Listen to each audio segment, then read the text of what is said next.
Assalamualaikum warahmatullahi wabarakatuh. Perkenalkan, saya Naila Talita dari kelas 11 IPA 5 nomor presensi 25. Di sini saya akan meresensikan sebuah novel yang berjudul Negeri Para Bedebah. Adapun tujuan dari video ini adalah untuk memenuhi penugasan bahasa Indonesia yang diberikan oleh Ibu Viera selaku guru pada mata pelajaran bahasa Indonesia.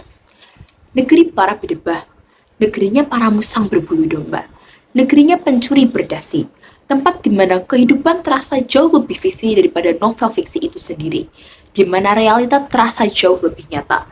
Sebab di negeri para bedebah, segala hal bisa terjadi selama melibatkan materi dan kedudukan serta kekuasaan. Manusia bisa berubah menjadi musang yang paling licik selama itu demi kekayaan serta kekuasaan. Namun, di negeri para bedebah pula masih menyimpan kebaikan, kemanusiaan, serta kesetiaan. Kisah ini berawal dari Thomas sebagai seorang konsultan keuangan yang sangat terkenal.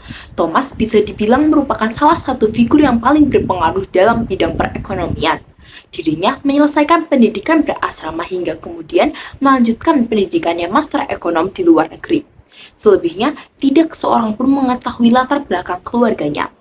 Sedangkan pada sisi lainnya, seorang pemilik bank nasional yakni Bank Semesta sedang tersandung kasus akibat kelalaiannya dan perbuatannya yang dinilai melanggar hukum perbankan, serta sejumlah tindakan pelanggaran yang dilakukan oleh pemilik bank tersebut, Mr. Liam, yang merupakan satu-satunya keluarga Thomas.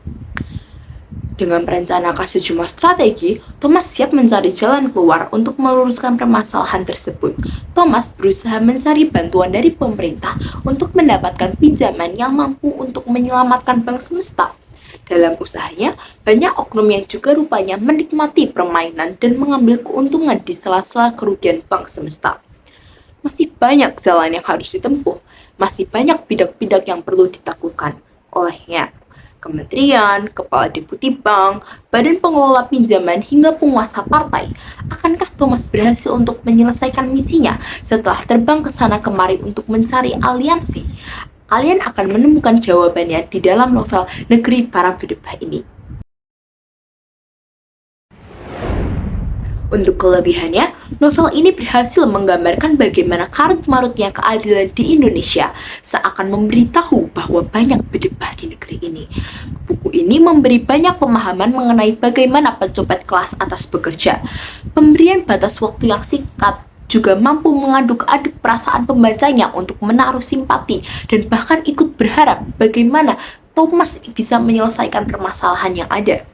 Untuk kekurangannya, alurnya yang menyelesaikan masalah begitu besar di dalam hanya waktu 2 hari ini terasa sedikit mustahil. Selain dari segi alur, buku ini juga merupakan bacaan yang cukup berat, serta ia memerlukan fokus yang cukup tinggi karena penulis memberikan banyak istilah ekonomi beserta penjelasannya yang cukup rumit. Harapannya, selain untuk hiburan, juga mampu membuat kita menjadi sosok yang lebih baik dengan mengambil nilai baik dari protagonis dan tidak mencontoh antagonisnya. Sesuai judulnya, Negeri Para Bedebah memang menggambarkan kehidupan perekonomian dan politik negara yang dipenuhi oleh musang berbulu domba. Dengan sikap-sikap mereka yang sering melakukan penyimpangan moral hingga harus merugikan orang lain. Maka, dari novel ini kita bisa mengerti gambaran penyimpangan yang perlu dihindari agar kita terhindar dari lingkaran setan.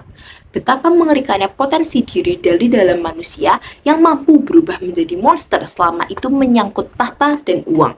Terelie seolah ingin memberitahu kita apabila satu keburukan yang kita lakukan hanya akan membawa keburukan lain yang berakhir tidak baik. Sekian pemaparan dari saya mengenai resensi novel Negeri Para Bedebah. Mohon maaf apabila terdapat salah kata dan kekurangan. Sekian, wassalamualaikum warahmatullahi wabarakatuh.